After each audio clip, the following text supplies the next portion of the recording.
Okie dokie, so what I have here is a porch, and I'm going to be removing these rails and building a shed that is underneath this roof. So I'm going to show you with just a couple of walls exactly how I'm doing this. So come in close. So what I've done is I'm going to have a top plate and I'm going to have a bottom plate. So I put the top plate and the bottom plate and sandwiched them together, and I'm going to put a screw on both ends, and I'll show you what that looks like. Just come in close. I've measured from that corner to where I want my wall to end, and that's how I got the length of board to buy, which is a 12-footer from Lowe's. I've got two of them sandwiched together with the screws on both ends. There's one right here you can see, and then there's one all the way at the other end right here. You can see what I've done here is I've put the measuring tape on the two 2x4s standing upright. You can see 2x4s sandwiched together.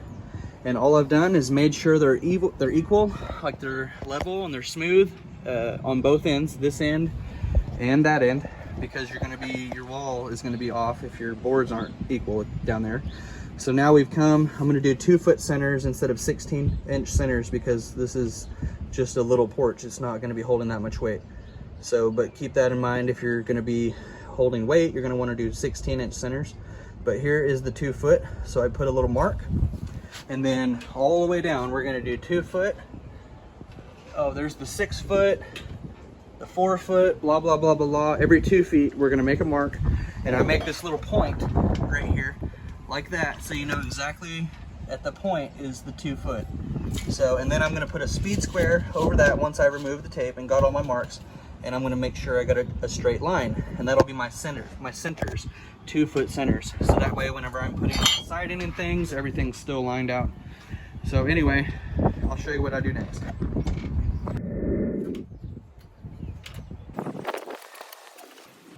So we've got our 2-inch center marks all the way down. And now on the corners, what you wanna do is you wanna mark out 3, okay?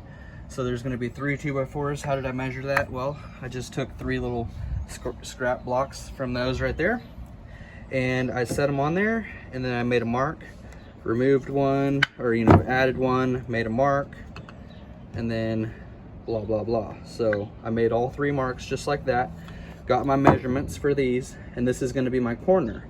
That way, whenever I connect the new wall going the opposite direction to this wall, you can see a wall is only this thick, and there'll still be one extra 2x4 right here for sheetrocking the inside corner. So anyway, I'll show you what this looks like in action along the way. Now that we have all of our marks, I'm going to remove the screws on both ends, and I've put a board out in the yard over here, and I'm going to set it across over here across the sidewalk because it just rained. So, and I'm going to show you how to put this wall together. And always remember that a 2x4 is actually 1.5 inches. You can see at 1.5 inches is the divider line right in the middle, and then at 3 inches is 2 of them together. So if you have a double top plate, it's 3 inches, and a bottom plate is 1.5 inches. So you'd have to go 4.5 inches for your top plate and double bottom plate. But in my case, I'm just doing a single top plate and a single bottom plate. So that's 3 inches, meaning whenever you're measuring from your top, and in my case you can see there's some trim and some ceiling stuff here, and these metal rods are holding up on this beam right here, which is like a 2x6, maybe a 2x4, can't really tell. But anyway, I got to build this wall and remove this metal and set the weight of this porch on the new wall. So this is going to be a little dicey, a little sketchy, but we're gonna get her done, or we're gonna try, or we're gonna video it falling down. So anyway, let's measure from this point all the way down to the ground, minus, in my case, 3 inches for a single top and bottom plate. And there's my construction plan. And you can see there's the top plate, the bottom plate, and I'm gonna start lining in my boards. That one's already cut. So I found my measurement, it's 81 inches. The actual measurement was 3 inches more than that. But don't forget that, or you'll make a big mistake, okay? I'll show you back here in a second what I'm doing. I've got my walls lined out, and I've got some of the boards going in here. So what I need to do now is I need to secure this end and that end together, and that one and that one together to make this wall solid, and then I'll just pop right down my lines, and I'm gonna center them up just like that in the centers. Okay, well, you get the idea. All the way down, center. Okay, and I'm just gonna put 2 nails, one at the top, one at the bottom.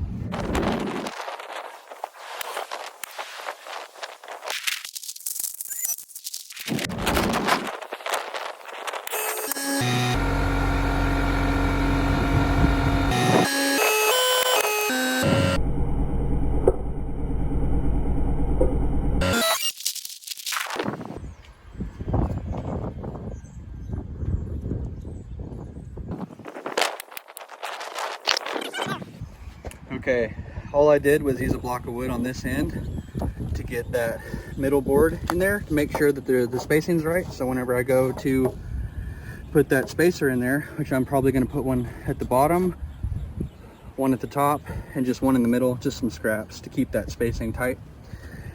But that's correct. And the only other thing you could do is put a double top plate, but that's a whole nother deal. Here it is. And I've got the corner board on over here. And once I get this one up, I'm gonna put a door on this end, so I'm gonna leave it open for me to construct it and change it along the way. But if you knew what you were doing, you would go ahead and put that, do that same corner that we did on that other end, on this end. So, but me, I'm gonna leave my options open. Let's see if we can get this wall in there.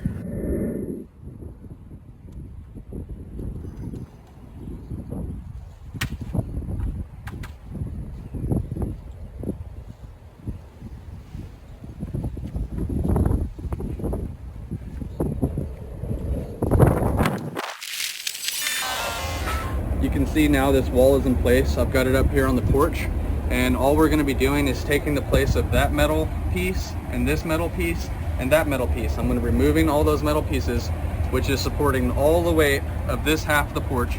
There is supports on this side, so this side is going to be fine. We're not going to have any sagging or anything on that side. But if I try to remove these posts without putting this wall in or something inside there, once you cut those, this whole thing could fall completely or it could sag, blah, blah, blah, blah, blah. So what did I do? I went to Lowe's, I got some more wood to frame the rest of these walls, this side and that side. I've got some timbers. These timbers right here, they're basically like a 4x4 treated 4x4, but it's half the price. These are for like fences and other things, gardening and things. So because that's fine for me, this was $4 for this board, whereas a 2x4 right now is like $3.50. So you can basically get a 4x4 for the same price as a 2x4 if you shop right. You're welcome. But anyway, so what I did is I wedged one in right here, and you can see I used that sledgehammer over there, and I just tapped on this thing real hard. I cut this board longer than it needed to be. That's because I wanted to jack this load off of these metal beams, and put the load is now on this post and that post right there. And I did the same thing. I cut it about an inch longer than it needed to be, about 3/4 of an inch or an inch longer than it needed to be, where it was at a tilt, and I sledgehammered it straight. In turn, it jacked this all up, and it put the load on that, this, and still on this piece right here. And like I said before, behind us is, there's nothing to worry about back there. So now, what I'm gonna do is show you the top. You can see I've jacked it up enough to where that top plate will actually slide underneath and rest on the, you know, this board will rest on top of that board. You can see the gap all the way down. And as soon as I move these metal rods out of the way, I can slide this wall underneath, screw it all in place, and then remove the load off of those two beams whenever I'm ready. I'm going to show you right now, there's no load on this. The wiggling, there's no load on that. This side over here, it broke whenever I jacked it up. It's all rusted out. You can see there's no load on it. I just wanted to show you that to clarify so you know. You can see how much I jacked it up and it broke the metal. Now, I'm just going to slide this underneath.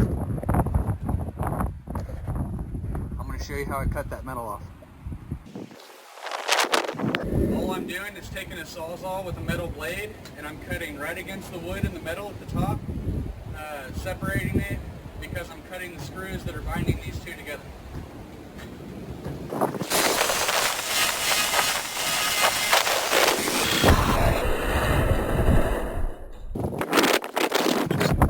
Now that it's separated, I can push my wall into place.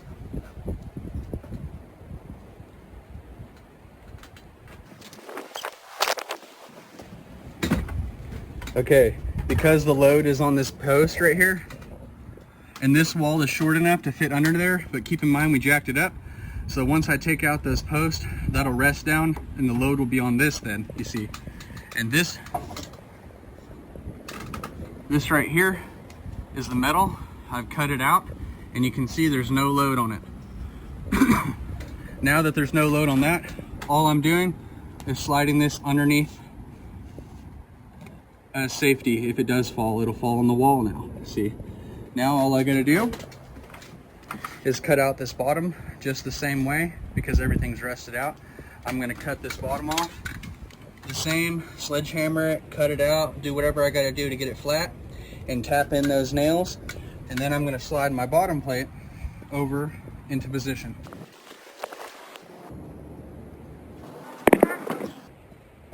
See? I got it strapped up. Let's get it off. Pull it out.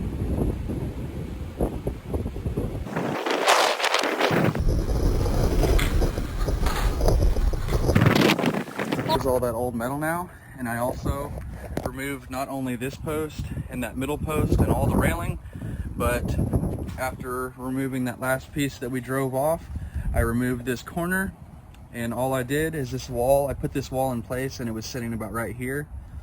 But once I removed that corner, I was able to tap this in with that sledgehammer all the way to the edge of the porch. That way when I run my siding, I can just run it right down here. Same thing, I'm gonna be on the edge of the porch over here. I'm a little bit off, but I'm gonna tap it into place before I nail it and be level with the porch. That way when you're putting your siding in, there's nothing interfering there with that. And also remember, when removing these things, it's very dangerous. So I just want to warn you that this is extremely dangerous and there's a lot of things that could go wrong. And in my case, I know what I'm doing, so I'm kind of just showing you some things. There's another thing that might be a problem here. The load from here to here is supported on here now, and we put it on that, but you might want to put some nails through right here to make sure that this board is linked in to this board. Otherwise you might need another post right here, or you know, just there's things to keep in mind like that. In my case, it's really good. It's not rotten or anything, and I had this wall slid up all the way in there before I removed all that. So you just want to be careful. And now that all that's removed, I've got my wall in place, and I'm going to go through with my nail gun and I'm going to nail that in. Flush with this, flush over here, and flush up here, because the siding, once again, will go up smooth up there, so we'll make all that smooth so my siding can go all the way up to that trim there, which is underneath the soffit.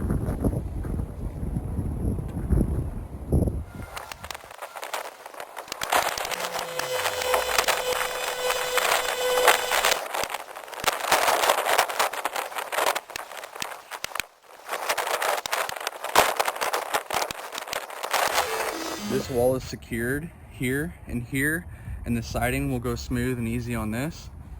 Okay, so now the next problem is we need another wall from here to there. So what I'm going to do is take this 2x4 right here, and I'm simply just going to measure from the deck, from the porch, all the way up to right there, and it's gonna set right under that board to hold the weight of it right there. Right now the load is on this, but we have this wall in place, and once I remove this post, the wall will rest on this new top plate that supports all that. So I can remove this because now I've got this board over here. Like I said, it rests right here and it's smooth, so my siding can go on. So we have a load here, so that board's not going to fall down. I've nailed this one into that, and over here this is nailed into both of these, so this isn't going to go anywhere. I'm going to cut this post out now. This load is no longer. I'm about to cut it out like we did the others, and then I'm going to remove this post and put in a bottom plate over to there and a top plate from here over to here, and I'll be right back.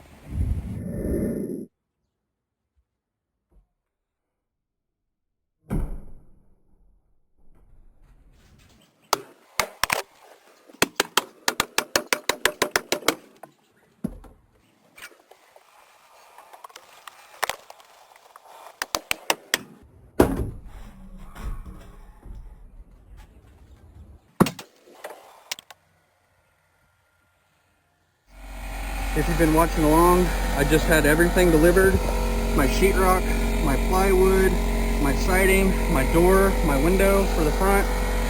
I've removed the beams that were holding up the loads, and now all the load is on this wall that I just built here. You can see, I'm going to show you this corner. I put those blocks inside that corner. That's what that spacing's for. I put a block here, and a block at the bottom to keep that spacing for the inside sheetrock or siding or whatever. And then over here, I tied this wall into the blocking. See, there's blocking here. So now you can screw this wall into that or nail it or whatever you want to do. I used a scrap piece of wood, so I'm going to end up having to cut all this off to make it clean. But that's how you do that corner. And then I got 2 more studs at 2-foot centers. And then we got our corner board here. You can see that one's secured against the house with 3-inch nails. This one right here is nailed into that one. Okay, one of them goes from the ground and one of them's on the top plate, but that doesn't matter in this case. You can see because one is resting on the actual top piece and one is resting the top plate. So we're structurally sound here. This is all solid, it's all tight. And now I'm going to show you what's next. Okay, now that we have the corner and this wall done and that other wall done, we've removed the railing, we've put the load on these timbers and then transferred it to these walls that we built. We attached it to the house, the roof, attached it to the wall, attached it to the deck or the porch, and we have 2-foot centers, but you could also do 16-inch centers or really any kind of centers that you want. And then this wall right here, if you're wondering how to finish this, you would just do it the exact same way. Bottom plate, top plate, add in your walls or frame a door in or whatever. I have a video on how to frame a door in my carpentry playlist. In my case, this is too short. I'd have to get a custom door, so I'm just going to build a custom door myself. So you'll have to follow me over to see that. But first, I'm going to be putting the siding on. So if you want to see how to put siding on, this lap siding right here, follow me over to my next video. If you like home improvement videos, subscribe to the channel, like this video if it's helpful in any way, and I'll see you next time.